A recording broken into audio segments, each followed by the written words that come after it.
No Brasil, nós temos 513 deputados federais e 81 senadores. O Congresso Nacional é a casa do povo brasileiro, lá que são formuladas as leis, e os parlamentares também são responsáveis por fiscalizar o Poder Executivo. Ao meu lado, o advogado especialista em direito público, Ricardo Barreto. Doutor, como é que funciona o sistema bicameral no Brasil? Bem, eu cumprimento os telespectadores da TV Justiça. O sistema bicameral no Brasil, ele remonta à primeira Constituição brasileira, de 1824. Naquela Constituição já havia a previsão de uma Assembleia Geral composta bicameralmente, não é? Em um Senado Federal e uma Câmara de Deputados. Essa tradição que foi adotada a partir das tradições norte-americanas e inglesa, ela foi adotada em todas as constituições brasileiras até a atual Constituição de 88. O bicameralismo consiste essencialmente na existência de duas casas legislativas. Tradicionalmente, disse que o Senado da República representa os estados da federação. Nós temos 26 estados e o Distrito Federal, cada um deles é representado por 3 senadores cada. No caso da Câmara dos Deputados, disse que ela representa a população. Daí, comumente se dizer que a Câmara dos Deputados é a casa do povo. E a formação da Câmara dos Deputados se dá de modo proporcional à população de cada um dos estados, né? A Constituição Federal de 88 estabelece que cada estado terá no mínimo 8 e no máximo 70 deputados. Por exemplo, o estado de São Paulo, que é o mais populoso, tem 70 representantes na Câmara dos Deputados. O do Acre ou o Distrito Federal tem 8 deputados. Na prática, o Senado é a casa revisora? No Brasil, disse que o Senado, em geral, em regra, é a casa revisora, porque o Senado tende a ser a segunda casa a apreciar as matérias. Mas isso não é absolutamente verdadeiro, porque é verdade que a maior parte das leis tem início, a sua elaboração, tem início, na verdade, a sua tramitação tem início na Câmara dos Deputados. Portanto, a segunda etapa seria a apreciação pelo Senado Federal. Mas é possível que uma lei, um projeto de lei, seja proposto no Senado Federal por um dos senadores. Nesse caso, a Câmara dos Deputados acabará funcionando como uma espécie de casa revisora. Quais as normas podem ser promulgadas pelo Congresso Nacional sem a sanção da Presidência da República? Bem, o ato de sancionar uma lei significa, a sanção presidencial significa a manifestação do presidente da República de concordância com a matéria que foi aprovada pelo Congresso Nacional. O Senado e a Câmara dos Deputados, pela Constituição, podem adotar determinados atos, praticar determinados atos, independentemente de sanção presidencial, né? Isso é o que garante, de certa maneira, a possibilidade de o Congresso Nacional fiscalizar os atos do Poder Executivo.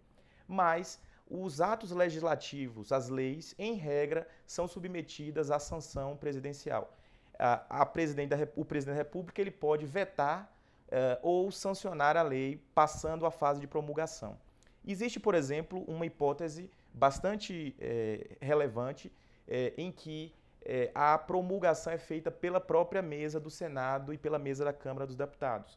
É aquela em que o Congresso Nacional aprova uma emenda à Constituição.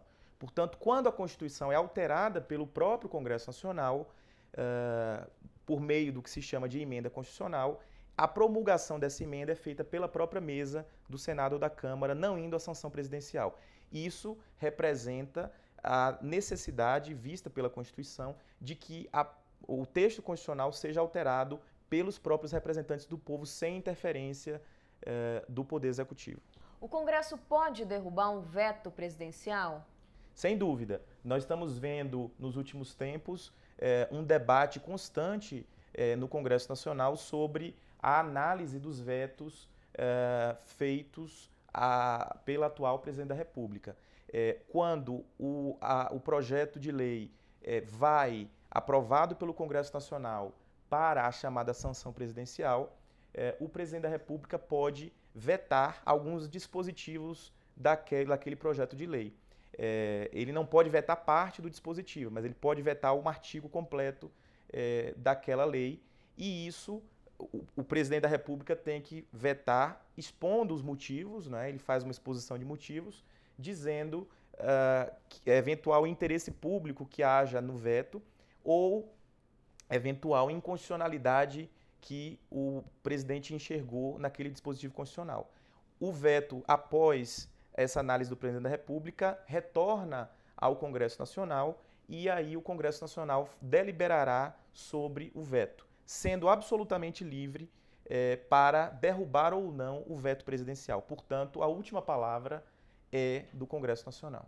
Qual o máximo e o mínimo de deputados federais por estado? Isso eventualmente causa uma distorção na representação? Muito se diz que haveria uma distorção em razão de, por exemplo, o estado de São Paulo, se nós formos fazer a proporção de deputados conforme a população, São Paulo certamente teria mais que 70 deputados. Mas a Constituição limita, e o Acre ou o Distrito Federal, por exemplo, teriam menos de 8 deputados. Mas a Constituição determina que o mínimo é de 8 e o máximo é de 70.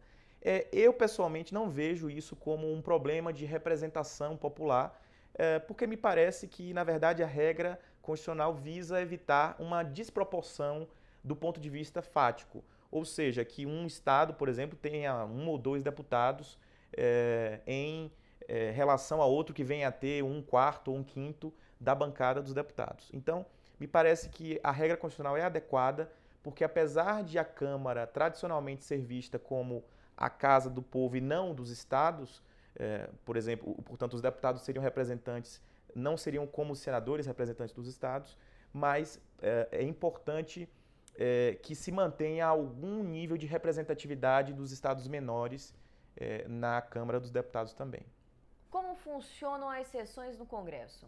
O Congresso Nacional se reúne por meio de comissões temáticas, comissões que podem ser... existem comissões permanentes, como a Comissão de Constituição e Justiça, a Comissão Mista de Orçamento, que reúne deputados e senadores, e se reúne também por meio da sua composição plenária, né? E também por uma série de outras formas, comissões parlamentares de inquérito e tudo mais.